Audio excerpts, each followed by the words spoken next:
Hi, I'm Rob Wilson, President of Employco USA. Thanks for joining me for this week's HR chat. With me is Jason Eisenhunt, our Vice President of HR. Hi, everyone. Thanks for joining us. The topic this week is onboarding virtually, as we're in a remote world now. For the most part, some workplaces like ourselves, we're back in the office, but many of our clients are still working remote.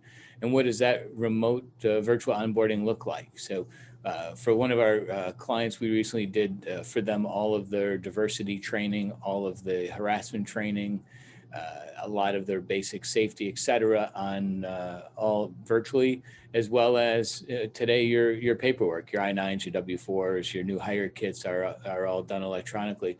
But once you get past that, Jason, what does the onboarding look like? Yeah, so and just another update real quick on the Form I-9. So the government had indicated that they've passed another extension through March 31st. Organizations who are remote can continue to do the Form I-9. That's where you review the passport and the driver's license or birth certificate. That's supposed to be in person, a physical review of those documents. That can continue remotely, a virtual review of their documents through March 31st. So that can continue. But beyond that, kind of the standard paperwork, we recommend you still try and structure a new hire orientation onboarding like you would normally, but kind of think through it a little bit differently. So you might still want to do a tour of the office. Maybe it's virtual. Maybe you have someone walk around with a camera and kind of get a 30-second tour of the facility. Just maybe it doesn't have to be high tech, maybe just low tech. People just want to feel involved in the organization. Right. You still do new hire orientation through maybe Zoom instead of in person. Still do manager check-ins and try and get that communication as frequent as possible, not only kind of your direct team, but maybe kind of organization or division wide as much as you can. Right, that first few weeks of training, like in our case, we've got our training program. The first really heavy lifting of training is 2 weeks, and it's all on Zoom. Even if someone's working remote, whether they're working remote or in our office, we've got some team members still out. So Zoom training, you should do the same training that you would in person, but you're doing it on Zoom or Teams, and as you move past that first few weeks, the manager check-ins are so important.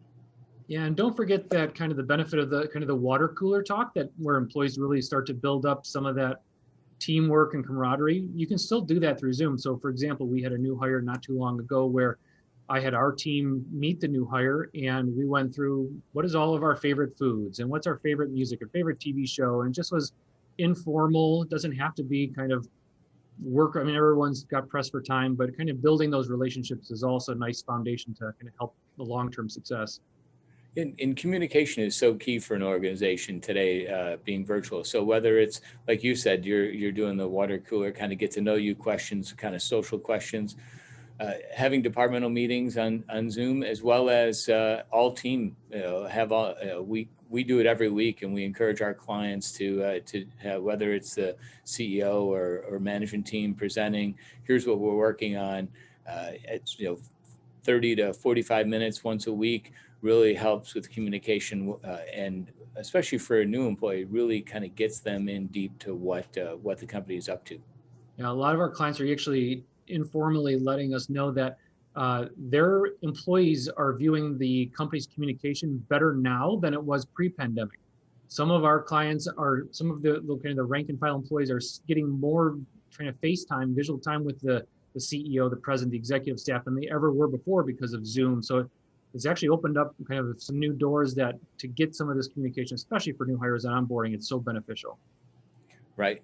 Absolutely. The more communication you can give, and more mentoring. If you don't have a mentoring program, get a mentoring program together for your new employees. It really will help them get to become a bigger part of the team quicker. Yeah, we're happy to help. So hr@employco.com is our email address. I can get those. So anytime you have questions about, hey, Jason, what do you think of this new hire onboarding process? Do you have any thoughts on this? We're here to help. We just let us know, and we'll kind of lend our guidance the best we can. Right. Find us on LinkedIn or employco.com. Thanks for joining us.